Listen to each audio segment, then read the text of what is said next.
Eh, los presentes somos pues mi persona, Iván Serna, Tatiana Narváez y Jefferson Usma. En esta ocasión, pues vamos a charlarles acerca de un caso muy específico de Juliana, una mujer de 23 años que está atravesando una situación muy específica y frente a la cual pues vamos a analizar, a problematizar y vamos a aportar desde dos perspectivas, dos clases que se nos brindó en el marco de la clase de proyecto de vida, dos clases magistrales, clases en modalidad de espejo, donde interlocutamos con dos profesionales acerca de temas, en esta ocasión específicos de las relaciones interpersonales. Entonces vamos a dar un inicio con Tatiana, que nos va a exponer el caso, nos va a leer el caso y a partir de ahí vamos a comentar las clases que vimos, a las clases que asistimos y luego vamos a analizar el caso con sus respectivos aportes. Bueno, el caso es de Juliana, una joven de 23 años que ha vivido en un contexto familiar difícil, marcado por tensiones sin conflictos. Aunque ha logrado ingresar a la universidad y conseguir trabajo, enfrenta desafíos significativos en sus relaciones interpersonales. Siente una profunda inseguridad que le impide relacionarse de manera afectiva con sus amigos, compañeros de la universidad y colegas en el trabajo. Esta inseguridad ha llevado a que los demás le hagan bullying, exacerbando aún más su lucha por encontrar conexión y aceptación. A pesar de sus logros académicos y profesionales, Juliana se siente desconectada de los demás. La inseguridad que lleva a considerable abro y mirar a su autoestima. Y la pregunta que se nos propone es qué orientaciones le darían a Juliana para que pueda trabajar en ella misma y en su sistema relacional. Perfecto. Entonces, pues vamos a abrir esta charla con Jefferson que nos va a comentar pues cuál fue la clase a la que asistió y cuáles son las ideas que resalta de esa clase. Listo. Bueno, mi nombre es Jefferson, como mi compañero. Yo asistí a la clase del profesor Nicolás Alfonso el día jueves, donde nos habló sobre la, sí, las relaciones interpersonales como tal en general, más que todo sobre la evolución, en cómo nos desarrollamos, cómo podemos relacionarnos con las personas, cómo podemos desarrollar esas relaciones, desarrollar nuestro entorno y entre otras cosas. Ahí vieron varias cosas específicas que eran como tal el contexto en donde crecía, las experiencias y los hechos actuales. Ok, perfecto.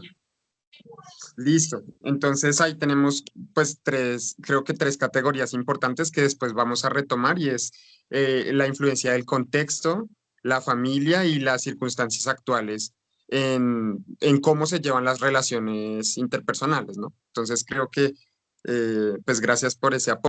Ahora pues vamos a pasar con Tatiana a ver qué nos tiene que decir acerca de la clase que asistió y demás.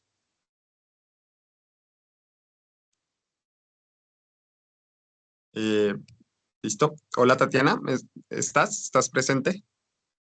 Eh, ¿Me estás escuchando? Sí, ya, ahora sí te escuchamos. Te Hola, escucho. Iván. Sí, Aló. aló, te escucho, Ay, no. sí te escucho. Bueno, lo que estaba... ¿Sí me estás escuchando? Sí, sí. Bueno, lo que yo estaba diciendo es que, bueno, yo asistí, no me acuerdo el nombre de la profesora, pero fue la clase de relaciones personales. Y bueno, las cosas que yo saqué de la clase es que, por ejemplo, en la actualidad nosotros construimos relaciones a través de pantallas, ¿sí? O sea, no es como antes que la única forma de relacionarse era personalmente. Entonces, pues con el avance de la tecnología, pues tenemos que ir aceptando que podemos construir relaciones a través de las pantallas. También lo que ya hablaba es que lo más importante para construir relaciones es la comunicación y que nosotros podemos desarrollarlo, podemos tener una capacidad o una incapacidad, pero que esto lo podemos ir desarrollando con el tiempo y con aprendizaje, ya que pues la comunicación es la base de la vida en sociedad. Y pues ya hablaba de que las relaciones no son fáciles, pero tampoco son difíciles, que deben ser recíprocas.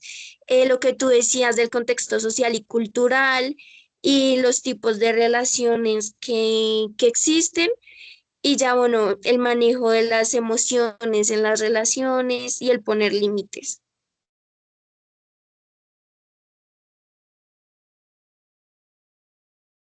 Eh, Iván, creo que tienes el audio desactivado. Sí, sí, sí, ya, ya. No, que decía que coincidencialmente, pues yo también asistí a esa clase y la profesora se llama Lidia Yolima Ortiz.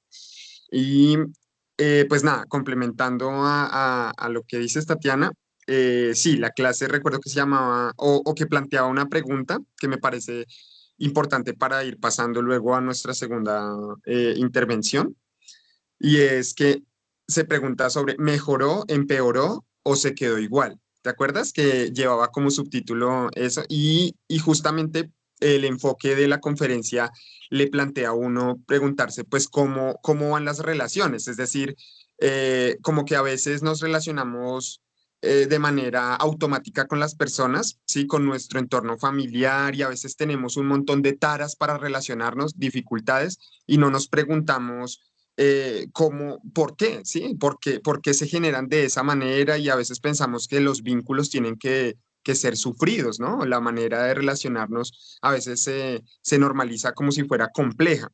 Y creo que el fundamento de eso es lo que tú dices, está en las capacidades que tenemos para comunicarnos, en las habilidades comunicacionales que hemos desarrollado o las que no hemos desarrollado. Y creo que era algo que resaltaban en la conferencia, ¿no?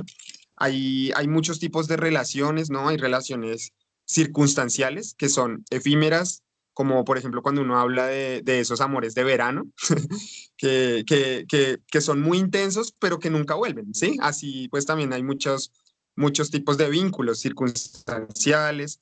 Hay unas más íntimas y afectivas, con las cuales uno establece lazos profundos. Hay unas que son superficiales, que es como, por ejemplo, con la persona de la tienda, ¿no? Que me relaciono todo el tiempo, pero pues que son relaciones superficiales. Entonces, de rivalidad también en el trabajo, no sé, en una competencia.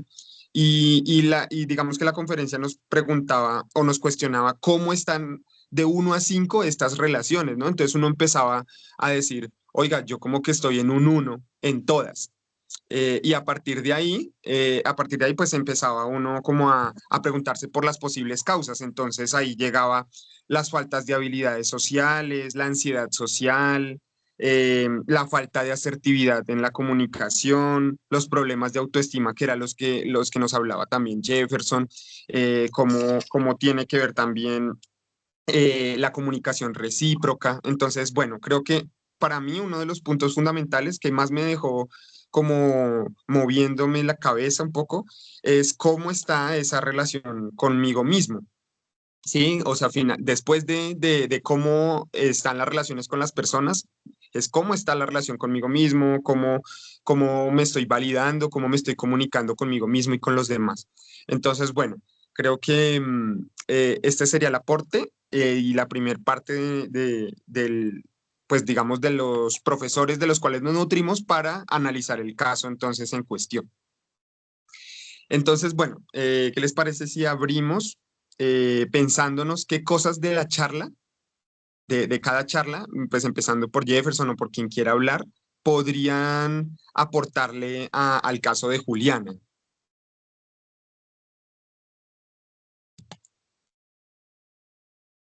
Bueno, no sé si Jefferson quiere empezar. Sí, empieza. Sí.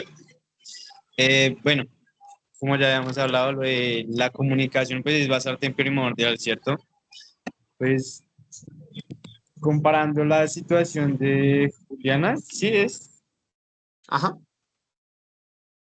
vemos algo bastante parecido porque en la misma clase, pues el profesor tomó, por ejemplo, pues cuáles eran como las complejidades que molestaba y pues darle como una enfatización al ejemplo de las relaciones, ¿cierto? ujú, Como tal, pues vemos que es bastante, dependiendo de las complejidades de cada persona, cómo se puede desarrollar en el entorno. ujú, Porque, pues, bueno, en el colegio los niños son, pues, son malvados, son como tal, son pequeñas, como decimos, ¿cierto? Y ujú. ellos como tal, pues, no tienen como compasión o no tienen conciencia como tal a nivel de un adulto. ¿Qué pasa? Ya después de tener, pues, su problema de acné o de personalidad como tal, pues no se socializa correctamente con las demás personas, con su entorno, con sus lugares como tal, de donde donde se podría socializar más fácilmente. No podría por la inseguridad. Claro. Ahí el profesor dio ya como da el ejemplo del chico que no sabía cómo dejar de ser inseguro, pues de la misma manera no podía socializar con la gente. Ahí ya es como tal, podríamos decir, que es como el desarrollo de la persona, ¿cierto? De la personalidad. Porque Claro, pues ajá, si la complejidad es, ya es bastante difícil ayudarlo a conciencia, más que todo. claro. Yo diría que ahí hay como uno de los primeros pasos a partir de las dos charlas, sería que pues él, o más bien ella, Juliana, que está viviendo una situación de bullying, primero pueda comunicar que lo está viviendo, ¿no? O sea, eso es lo primero, como no hay una habilidad para comunicar, lo primero que en lo que ella podría trabajar o en lo que podría pedir ayuda es en comunicar que está viviendo una situación de bullying, ¿no? Y a partir de ahí, reconocer la necesidad que tiene de una ayuda, porque esas habilidades no se pueden forzar tampoco. Ahí es donde creo que necesitamos de un profesional, de un amigo, de una comunidad que nos ayude a generar esas habilidades. Entonces, bueno, no sé, si quieras seguir, Tatiana. Pues respecto a lo que tú decías, estoy de acuerdo. Siento que muchas veces necesitamos unas bases para poder trabajar en eso, porque pues si no tenemos estas bases, estas redes de apoyo, ya sean nuestras familias, nuestros amigos, que nos puedan ayudar y aportar para crecer, pues en muchos casos y pues en especial el de esta chica que es insegura y que le sufre bullying, pues es muy difícil poder construirnos a nosotros mismos, ¿sí? Y pues ahí va lo de lo que tú decías, pues de la relación contigo misma que decían en la charla, ¿sí? Entonces, Ujú. pues en un momento de la charla hablaban de la inseguridad y yo creo que le pasa a esta chica y es que muchas veces la profesora ponía un ejemplo, que muchas veces, no sé, nosotros entramos a un salón y vemos que dos compañeros giraron, nos miraron y se estaban riendo. Y entonces nosotros pensamos, ay, les caemos mal, no sé, hice algo, tengo algo chistoso o algo así y entonces empieza esta inseguridad que va desde nosotros, ¿sí? Entonces yo siento que de primero Juliana tendría que aprender a trabajar en esta inseguridad, pues para saber diferenciar, digamos, un poco lo que está en nuestra imaginación que lo que realmente está pasando. Total, mira que eso me conecta mucho con la idea de poner límites. Y poner límites implica también ponerse límites a uno mismo. Hay unos puntos muy específicos en la charla casi al final en donde decía que para la construcción de relaciones sanas, dirigidas sobre todo a uno mismo, lo importante puede ser, el primer paso es decir lo que yo expreso desde el yo. Entonces, ahí vamos con la idea de yo siento inseguridad, ¿sí? Y ese paso de decir yo siento inseguridad es lo más complejo, ¿sí? Es lo más complejo porque yo aún no siento, no he reconocido que me siento incómoda, que estoy siendo violentada, entonces le permito a los demás que lo sigan haciendo. Entonces, ese primer paso creo que es fundamental y es empezar a hablar desde el yo. Yo siento, yo quiero, yo necesito. Luego hay una idea muy importante que era la de no te disculpes cada vez que expreses lo que quieres. Y es claro, hay un problema de autoestima, entonces ella, me imagino, o uno supone acá, que cada vez que siente que incomoda o que aparte siente que tiene que pedir disculpas, ¿no? Entonces, otro paso en el poner límites es, ya no voy a pedirte disculpas, simplemente me molesta lo que estás haciendo y ya, punto, ¿no? Es como dejar de ser tan complaciente. Creo que esto suena que es súper rudo, pero creo que es algo que puede llevarse a terapia, ¿no? Y que es fundamental para la salud de uno mismo. Y otra cosa que es no te justifiques cuando expreses una opinión o una decisión. Y eso también es como, creo que el trabajo aquí que le puede aportar la charla al caso de Juliana es valida tus sentires primero y luego empiezas a validar los límites y las relaciones de afuera. Pero lo primero es la relación consigo misma. Y quisiera cerrar con una idea importante con la que como que reflexioné acerca de este caso y es poner límites afuera siempre nos va a incomodar, aun cuando eso implique pasar por lo que aprendimos. Eh, y ya, eso. Poner límites siempre es incómodo. Y ya, creo que ahí le podríamos ir dando como un cierre, desde primero aprender a poner límites, aprender a comunicar, a reconocer su historia personal, lo que nos decía Jefferson, también pues hay un contexto de una historia que viene condicionada, ella no aprendió, ella aprendió a sentir temor, entonces creo que este es como el paso que podríamos brindarle a seguir a Juliana en este caso. No sé si quieran aportar algo más. Pues